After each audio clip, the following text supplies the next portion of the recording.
Welcome to the Cinematic Flashback Podcast.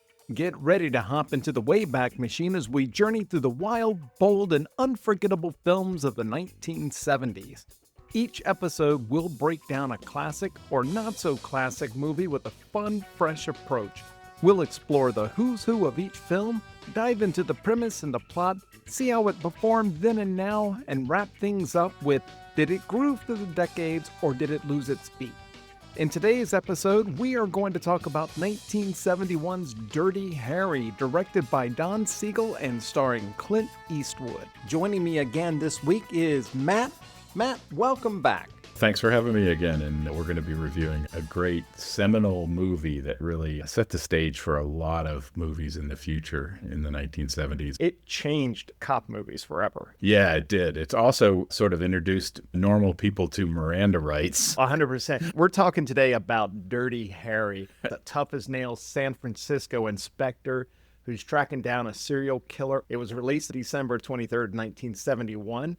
Directed by Don Siegel. Story was written by Harry and Rita Fink and was polished up by longtime collaborator Dan Reisner. An uncredited John Milius polished the dialogue and added the famous "Do I Feel Lucky" speech. Andy Robinson plays the killer who goes by the name of Scorpio.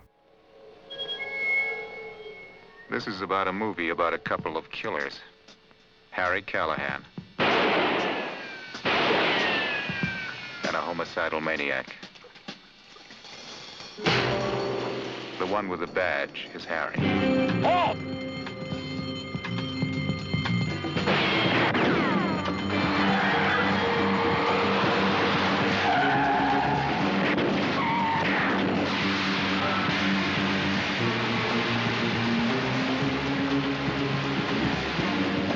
There were a lot of reasons they called him Dirty Harry.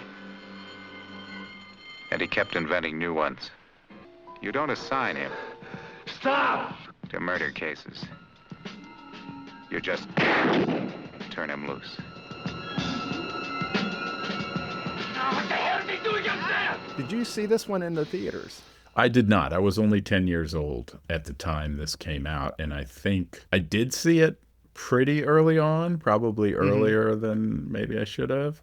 I remember it well, but I don't think it was ever on TV, and if it was, certainly way cleaned up. It would have had to have been. Yeah, I mean, it's a little bit racy here and there, and Yep. The interesting part about San Francisco as depicted in the movie is you really spend a lot of time in those parts of the city that were, let's say, catering to more carnal. A red light district. Yes, exactly. Yeah. But of course, the old saying goes, you go to where the criminals are. It's a great movie. I remember it being different when I just watched it again recently.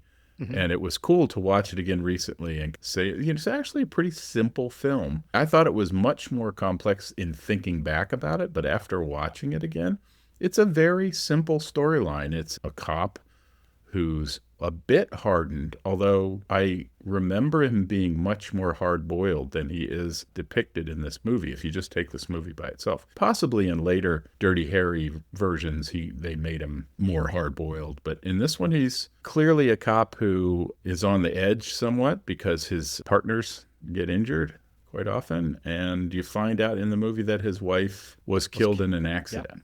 This film sets up the prototype of so many future cop films, both on film and in television, including movies, TV shows like NYPD Blue. I always think of that character Sipowicz whenever I think of Dirty Harry. I think my introduction to Dirty Harry, the first movie, there's 5 movies in the whole series. The latest one being from the late 80s called The Deadpool, which is the one I remember seeing in the theaters. But I know I did watch the earlier ones on videotape, and I don't recall if I really liked one or the other better. But from what I was reading about, the Harry Callahan movies drift back and forth a little bit. So if some of the critiques was maybe he played a little fast and hard with the law, or maybe the next one it might have changed a little bit where somebody else was doing it and then he was reacting to that. I think this Harry Callahan is probably the dirtiest of the Dirty Harry movies. Yeah, and it's funny. There's sort of a running theme that he gets a new partner because his partner's in the hospital. I'm putting somebody with you.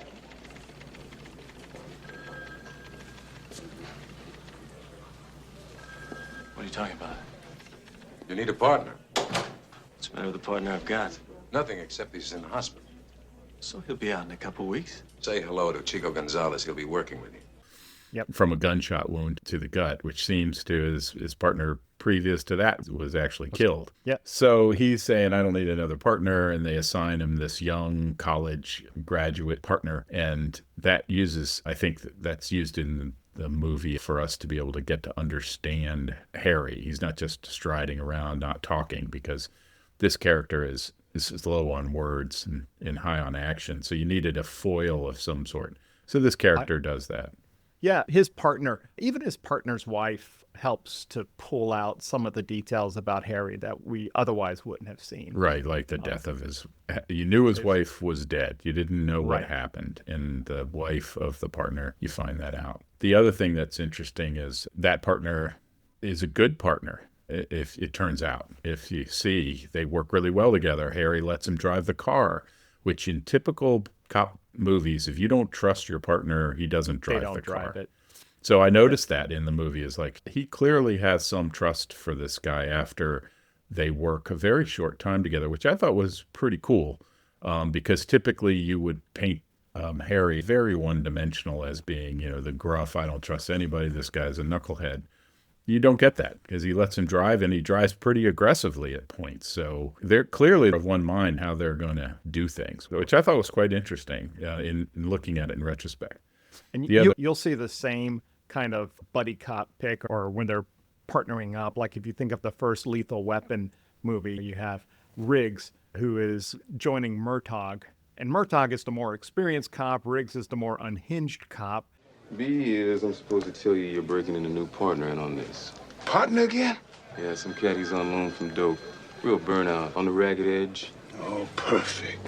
Yeah. But you still see that same kind of relationship initially when they're kind of feeling each other out as to whether or not, what kind of partner will this person be?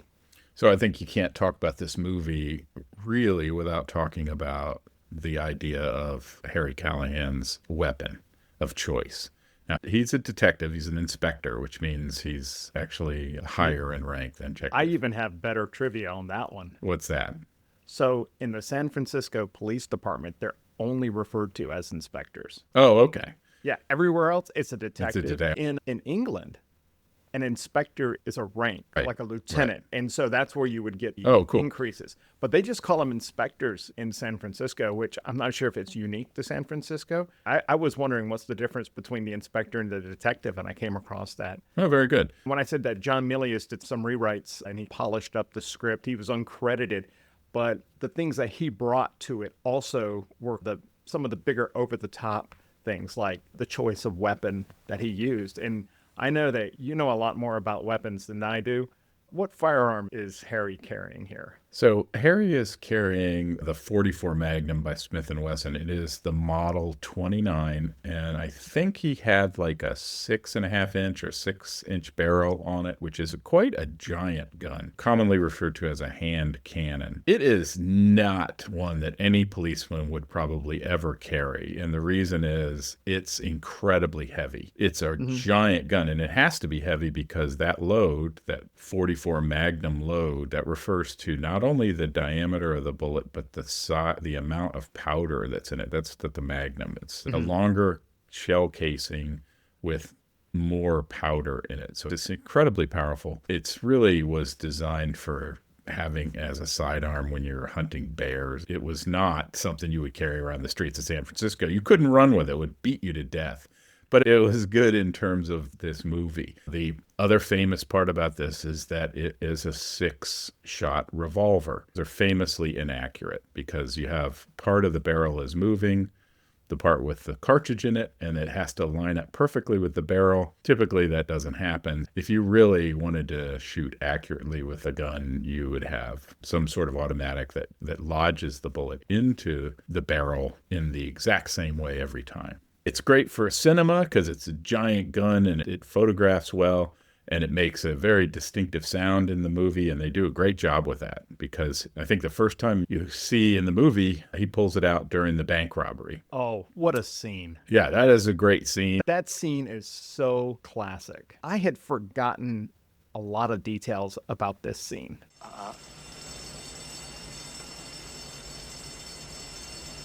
I know what you're thinking.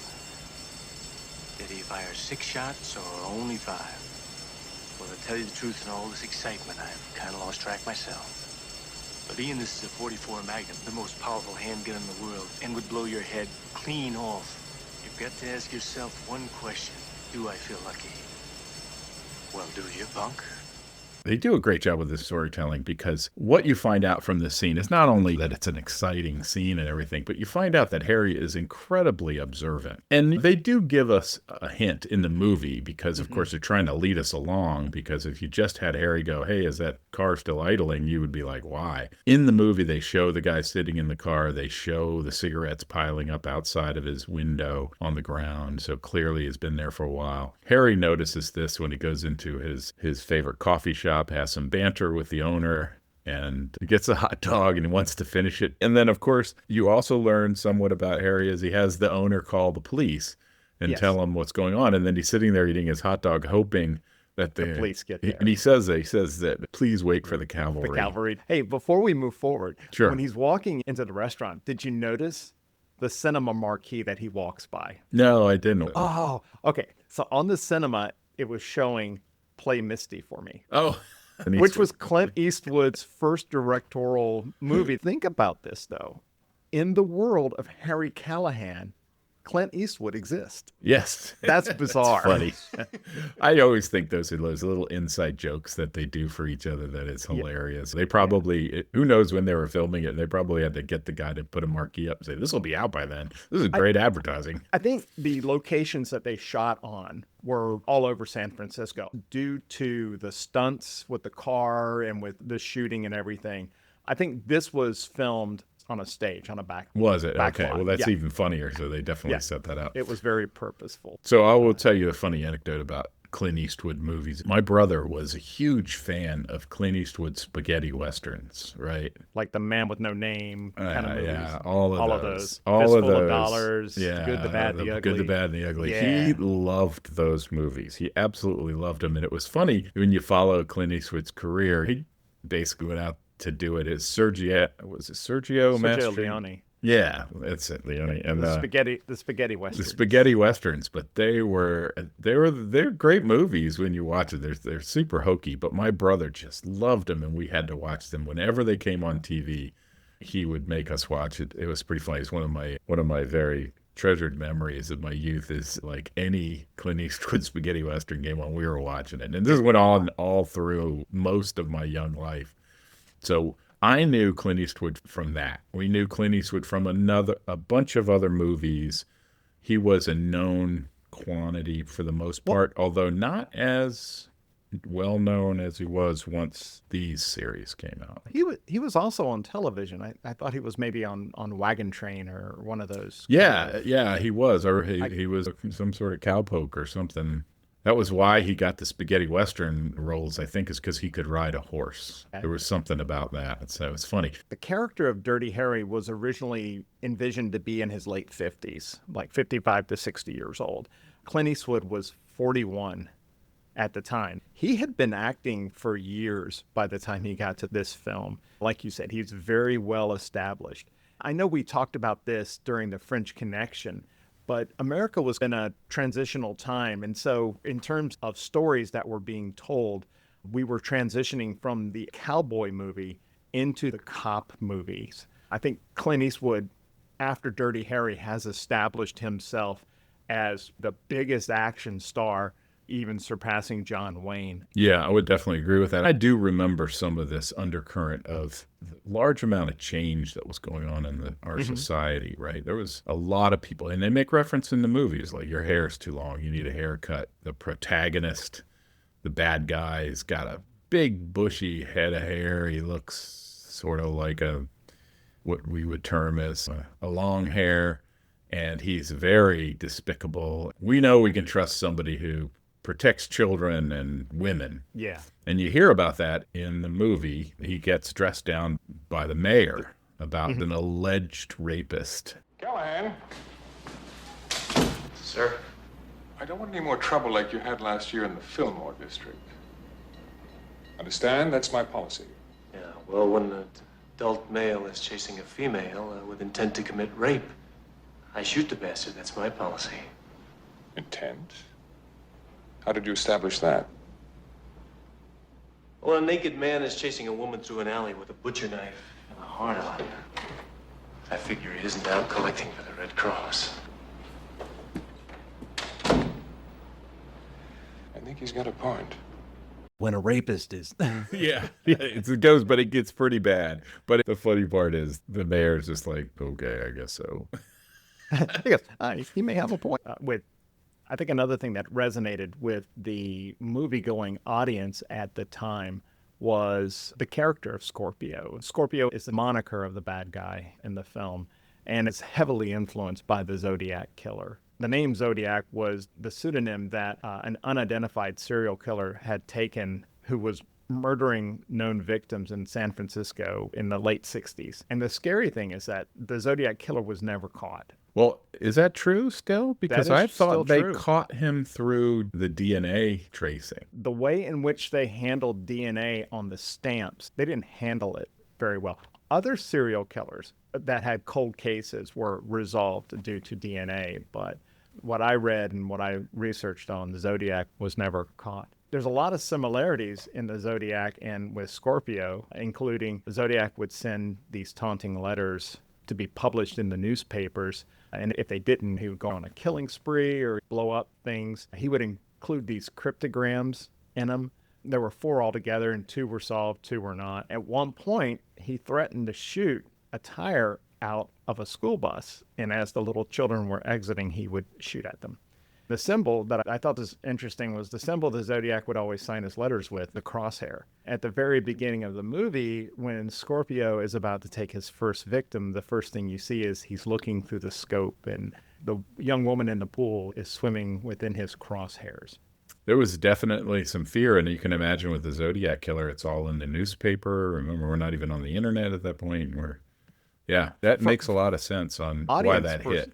And from an audience perspective, I don't think that Scorpio, being one of the astrological symbols, would have been lost. And they knew right away that this was maybe a stand-in for the Zodiac killer as well. You had talked about Harry's sidearm. Yeah. Okay, so I did a little bit of research on the weapons that Scorpio carried. Yes. Okay. And I found the thing that I found very interesting about this is there's 3 weapons that he uses in the film. There's the sniper rifle, Right. which so is 30-06. Yeah, the 30-06. It's an Arisaka Type 2 paratrooper takedown rifle. Right. It comes apart into a case. Yeah. And that's a Japanese rifle. Yeah. And then he also has the MP40 submachine gun, Yeah. a German. German rifle. And then he, from the liquor store clerk, he takes a Walther P38, which is also a German gun as well. So the weapons he uses are all Axis guns. They look I great, only though. looked at that gun really quick that he stole from the liquor store guy. I thought that was a Luger. Yep. But Walther made a gun that was very similar with a narrowed barrel, so that makes sense. Yes. Still a yeah, German. but if I had not looked it up, I would have said it was a Luger. Yeah, it has a similar look to it. Calling back to the size of the gun, so a 30-06 was actually the 30 caliber round, 0.3 of an inch, right? And those other 2, the MP, what was it, an MT? It was a MP40. I think that's a 9mm round. I'm pretty sure that the 40 is 0.40, but it could be something else, but probably a 9mm or something like that. And then that pistol was probably chambered for, did you get the size from the size? No, I didn't. So Walther was probably, again, a 9mm or a 38 type, so 0.3 of an inch. So it was just interesting to compare that to a pistol that's shooting a 0.44.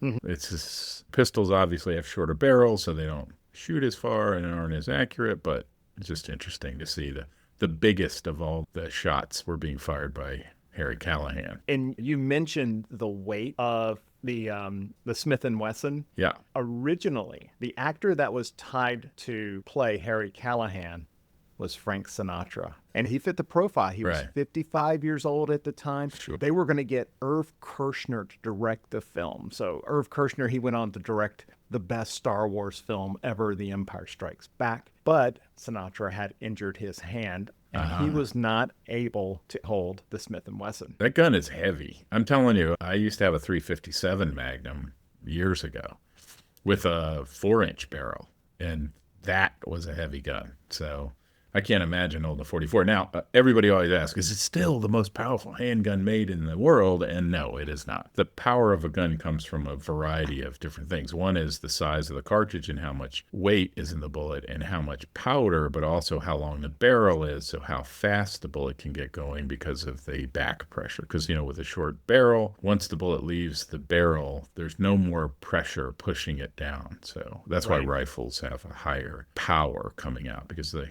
push gas for longer. But that's why you have that pistol with a pretty long barrel. So it was pretty powerful. And he was shooting across the road through car doors and Yeah, oh man.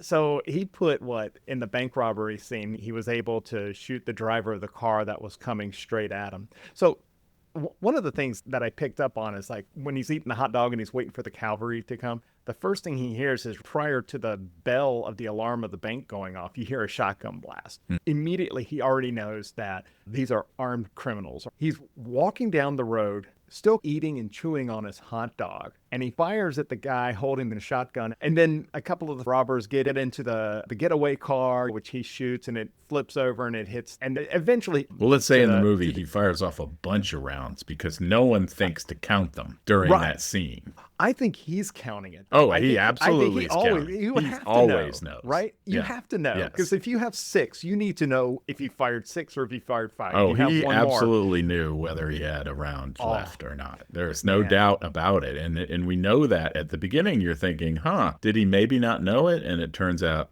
he had fired all 6. And the guys... That one guy says... That's to know. In one version of the script, Callahan puts the gun to his temple and pulls the trigger. His own? Yes. In this case... It was better pointing it at. And he knew for full well he had shot all 6. I mean, he knew that. 100%. So you knew that then, and then when there's a callback, which all good movies have, a callback to a similar scene at the end, which delivers beautifully.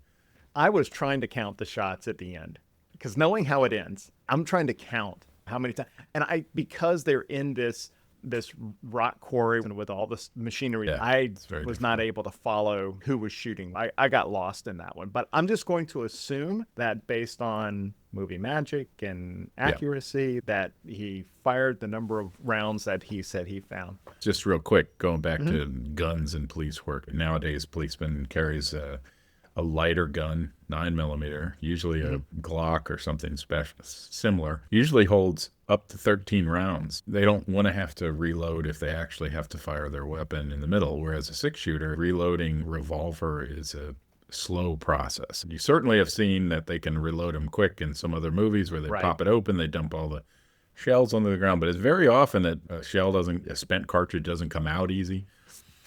It's a pain, and then you have to drop the speed loader in. So the idea of carrying a 6-shooter is a little bit archaic, even in 1971. It did play, though, into that idea of him being the modern-day cowboy. Ford helped Wayne mold this persona and then shaped it. I think that John Huston was instrumental in creating Bogart's persona. And I think that Don Siegel was instrumental in establishing Clint's persona. So this wasn't the first movie that Clint Eastwood and the director Don Siegel had worked together. Don Siegel is a veteran director of Hollywood films. He got his start directing montages for older films. He also directed films such as Riot in Cell Block 11, Escape from Alcatraz with Eastwood, and the film that I was more familiar with was Invasion of the Body Snatchers. Which, again, gets remade in 1979, starring Donald Sutherland. He had a very specific kind of character in his films, often tough and stoic. They're rebellious. They're a bit of a rule breaker. They're maybe a little morally ambiguous in that they're not black and white heroes. They're often flawed with some kind of demons or questionable means. They're often loners or outsiders. They're very efficient and they're very practical. And they have somewhat of a cynical worldview. Does that describe Harry Callahan? To a T. Now, Harry, it's often recognized that he is the more extreme version of the Siegel hero. For Andrew Robinson, this was his theatrical debut. He was actually picked by Eastwood, who had seen him in a local production of a play called The Idiot. And Don Siegel wanted him because he had this face of a choir boy. And his portrayal was so convincing that afterwards he got death threats. Yeah, a heck of a movie to be your debut, because talk about getting typecast. And he did have that sort of disconcerting, creepy, I don't know what it was exactly.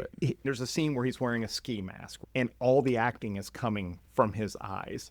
And then there's another scene where he pays a person to beat the living snot out of him, you know, and his face is all blurred up and broken up, and all you can really see is the remainder of his eyes and whatnot. And then when they have him all wrapped up afterwards in bandages, you just see his eyes.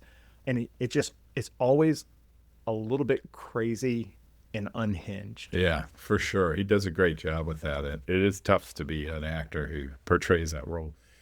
I will say my overall estimation of it, the guy comes in all beat up like that, like crazy beat up, and then accuses Harry Callahan. And to me, it's we go from that right to holding up the school bus. I think they cut something out, because it just feels like there should have been like 6 or 8 months where Harry wasn't allowed to follow him, was waiting for something to happen, and then the guy finally breaks and he has to go. He beat up, he gets better, and he immediately goes out and takes over a school bus, which that was one of those things where it's like in a movie while you're watching it, you probably don't notice it. You don't think of it. I've gotten more critical when I'm watching movies. I'm like, it doesn't really hang for me. And there should have been more trouble for Harry. He might have even had to have lost or been on suspension and lost his weapon or something. That would have been a really interesting turn of events for him, because he's so identified with his weapon. Sometimes films don't show you transitions, because there was a scene where Scorpio gets the knife in the leg and then he goes over to the emergency room and they patch him up. And then Callahan's lieutenant gets the call that, hey, we just treated a knife wound in the leg over here. And then the very next cut, Harry is there at the hospital talking with him.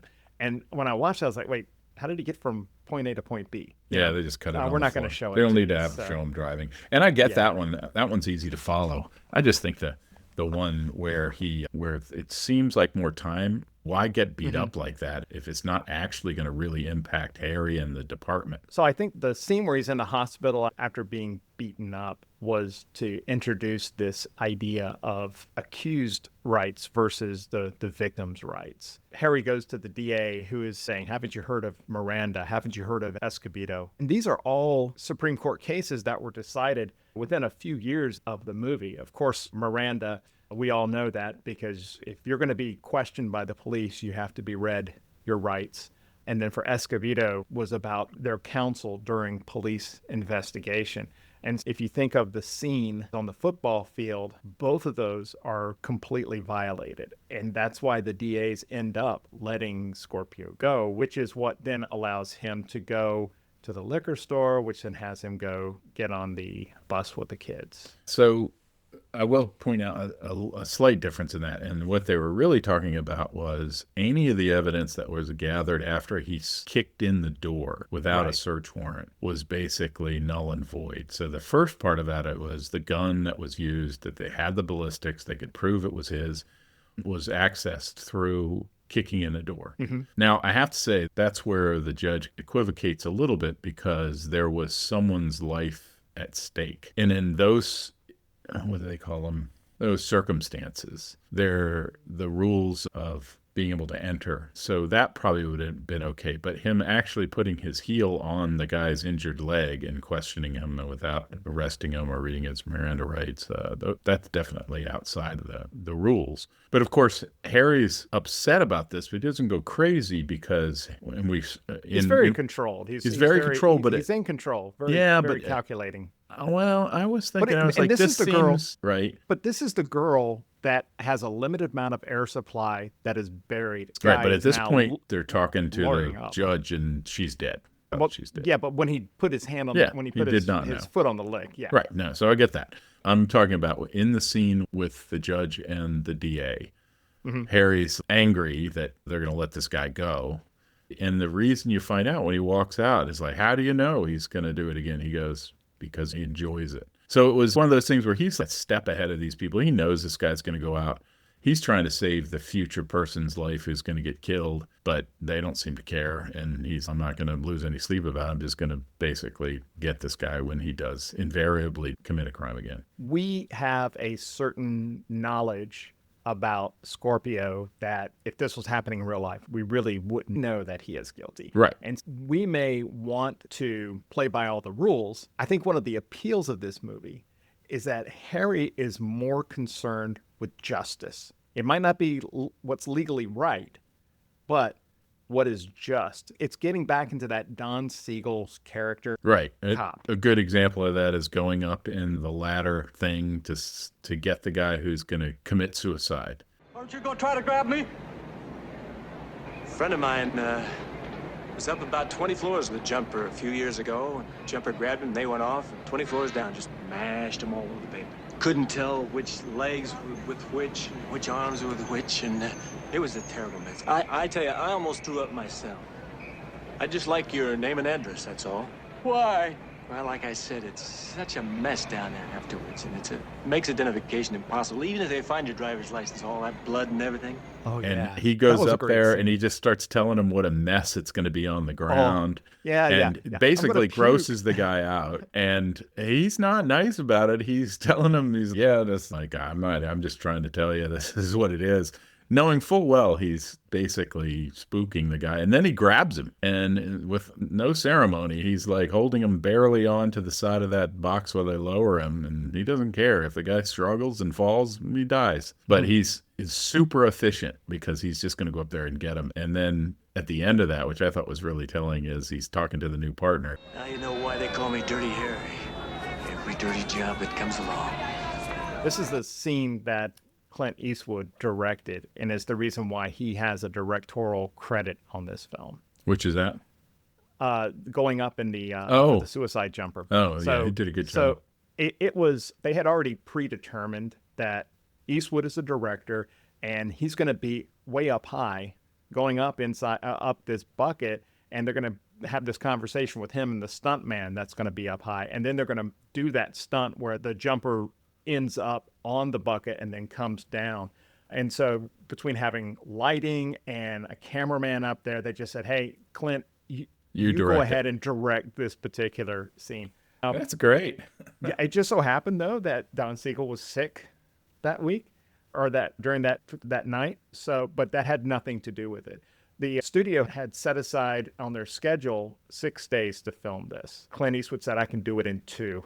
And he ultimately did it in 1 night. Wow. That's amazing. So, yeah, and as we know now, I mean, looking back, Clint Eastwood went on to have a stellar career as a director, also an actor's director. I don't know if you've heard a lot of anecdotes about how he directs, but he doesn't yell action. He just says, go ahead. And actors love that because it's not a shocking transition. It's not and if you talk, I've seen a few of the videos of saying working with Clint is just a real pleasure because he lets actors act, and he has very small adjustments and suggestions, and evidently people love that. He's an American treasure. The film Dirty Harry was inducted into the National Film Registry in 2012. The other 1971 movie that had already been entered was The French Connection. These films are selected not as the best films, but as films that best represent the culture and who we are as a people at a particular point in time. And, side note, did you know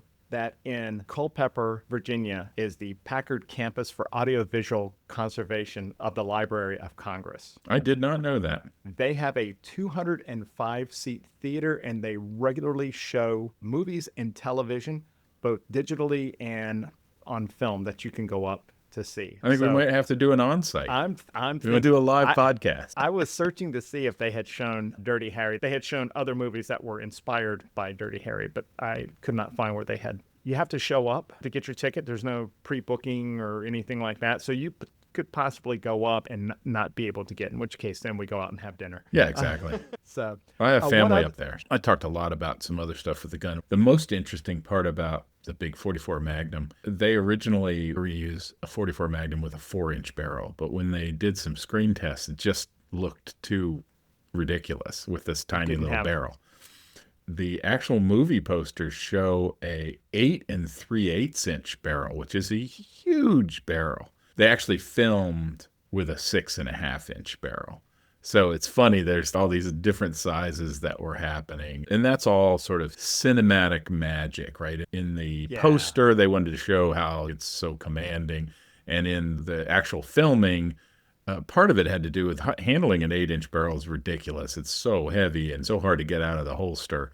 I'm sure they moved it back to a 6.5-inch barrel for that reason. It's 2 full inches. That's a lot of steel to try to wield around. So I thought that was an interesting point about the weapon they chose for this. Again, totally impractical for police work, in my opinion. This film is a product of its time, right? When you watch the film, there are terms that are used or slang that is used that may not necessarily be politically correct today. Certainly, we would not refer to people of different race or people groups by these names today at all. It would be uncouth. The first time I heard, I think it was Inspector DeGiorgio, the guy they were calling Fatso. Right. It was really early on. They were like, oh, Harry hates everyone. Yeah, Harry's not, what did they say? He doesn't play favorites. He hates everybody. Right. But they go through and they name them all these terrible pejorative terms. But one of the things that I thought was interesting is that he also included a slang for Caucasians. Honkies. Oh. So Harry hates everyone. That's everybody. So we're all on equal footing with Harry. You know, just don't cross him. You asked me what my favorite scene was, and I have to say that it's up in the air for 2 of them. One is the bank robbing scene, because I just think that was just classic. So classic, and it's out in the streets, big street fight. And the other one is in the mayor's office when he's getting dressed down for shooting this alleged rapist. So the dialogue that happens in there with how he treats the mayor and the fact the mayor ultimately has to acquiesce with Harry's assessment of what happened and just goes on with it. But those are my 2 favorite scenes for sure. Yeah, I had a few that I had listed on there, and I think we had already talked about. I had the bank robbery scene as well.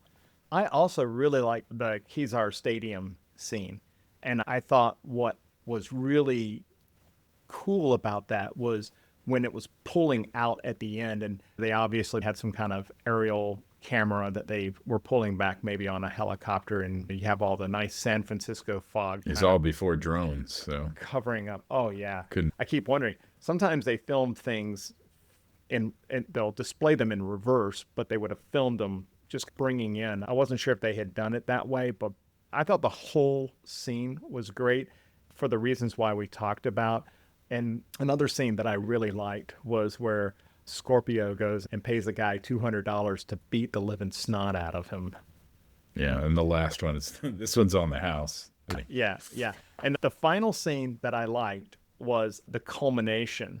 But the part that I like is as the bus is coming off the highway and it's coming down and it's going to turn right and go underneath a bridge. Harry is just standing on top of this bridge, and he is the baddest of the baddest cops ever. He's just standing there. He's caught him, and then he jumps onto top of the bus and dodges the bullets. And luckily the bus has a luggage rack on top, because most buses don't have anything at all. That. But Clint Eastwood did his own stunts for that. Oh, did he? No. That was him jumping off and holding on and all throughout. And I thought that was just an awesome scene. But just when I think of the movie Dirty Harry, the thing that always comes into my mind is just seeing him standing on that bridge. I thought that was incredibly iconic imagery. Yeah. I like the fact that also, we didn't mention it, but he wears a herringbone wool suit jacket throughout almost the whole movie, and then he complains when he gets a shotgun blast to the leg.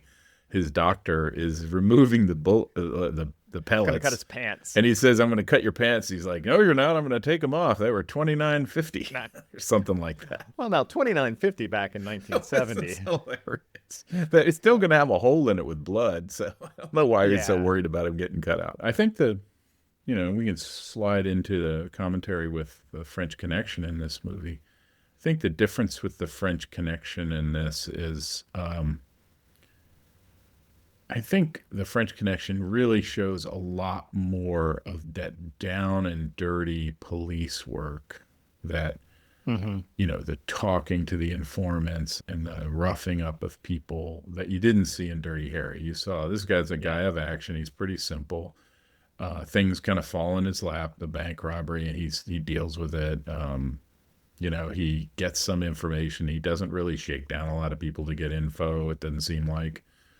He's obviously friendly with people, in that red light district because he's in the club, he's in the dance club, he's in the little diner, and they know him. So there's a different, to me, that's a different tenor of what Popeye Doyle was like in New York City, really being that uncomfortable ruffian at every turn. He's like that to everybody. And clearly, I think Harry ended up how Harry was because a variety of things, notwithstanding his wife being killed. Let me throw it in this way. I think that French Connection is a police story like Dirty Harry, but it is much more about a realistic procedural police story. So you see how everything is done more or less by the book. They get the court orders to be able to wiretap Sal Boca's phone, and you see the different procedures for following and tailing. And the only time you really see that maybe in Dirty Harry is when they're first trying to catch Scorpio when he's taking aim at a couple sitting on the bench eating ice cream. And you see that they're stacking police officers watching rooftops and everything. That's the only time that you really see a procedural thing. But then Dirty Harry is much more. I was surprised that it came out in December because I think today this would be a summer blockbuster that you would bring out. It felt more popular in terms of it's an action film. I think it's a man of action. I think we definitely see that in the French Connection. It's absolutely, like you said, procedural police work, cooperation, all of that. In Dirty Harry, it's more like a knight doing single battle. Right. There's a little bit of that stuff where they're covering the rooftops, but we know pretty quick that it was dumb luck that they were able to see a guy on a roof about to shoot somebody and thwart that shooting and get on some kind of tail of him. But after that, it's really, we essentially follow Harry in his single-minded pursuit. So, yeah, I think that's the difference. I think it definitely calls back to that kind of single gunfighter role that Clint Eastwood was known so well for. It's just sort of fast-forwarded into modern day, or at the modern day San Francisco, which was also a character in this movie because you see the hills and you see some of the filming and going over those steep hills in San Francisco. If you've ever driven in San Francisco, you can't forget the hills. Well, it's definitely just such a well-known, iconic city to see. Yeah. So, very Matt, good. I am going to ask you, did this groove through the decades? I will answer you in the following way. When I thought back on it, I thought no. But when I rewatched it, I thought, yeah, this still holds up. This is a great movie. And it doesn't really make you cringe. It's great to think about sort of the time in which it came out. But in watching it again in modern, I was like, I'm at the edge of my seat because I couldn't remember everything that happened. And I got a little mixed up on some of the other ones. I'm like waiting for something to happen, and it happened in a different movie. But it was very enjoyable. So I think it holds up. Yeah, I have to agree. My experience is very similar. It was a long time since I have seen this, and I was really glad that it showed up on our list.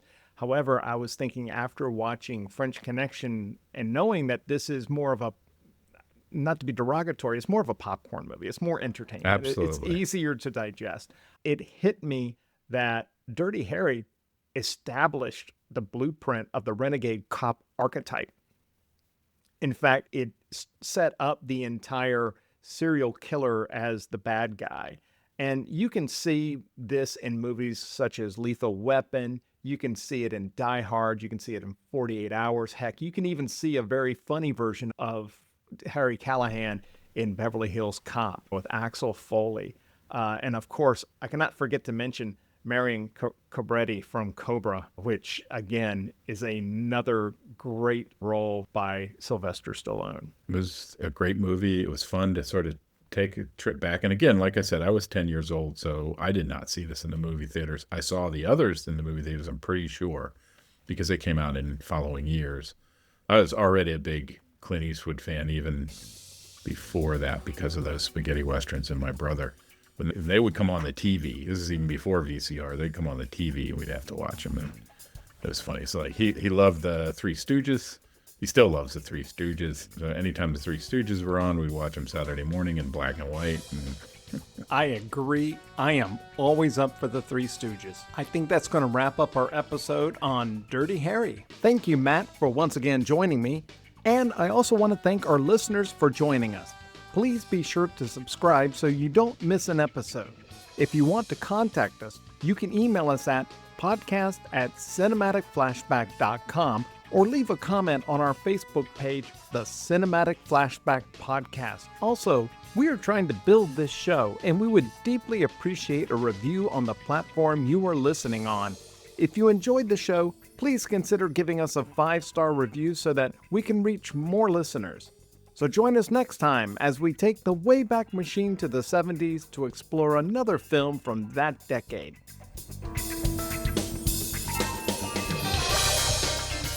to be honest, I watched it last night. Oh, really? Yeah, I haven't I mean, I remember it really well because, of course, it's the movie. But it was good to watch again, although I think I fell asleep at one point. So you'll have to fill me in on a couple of things.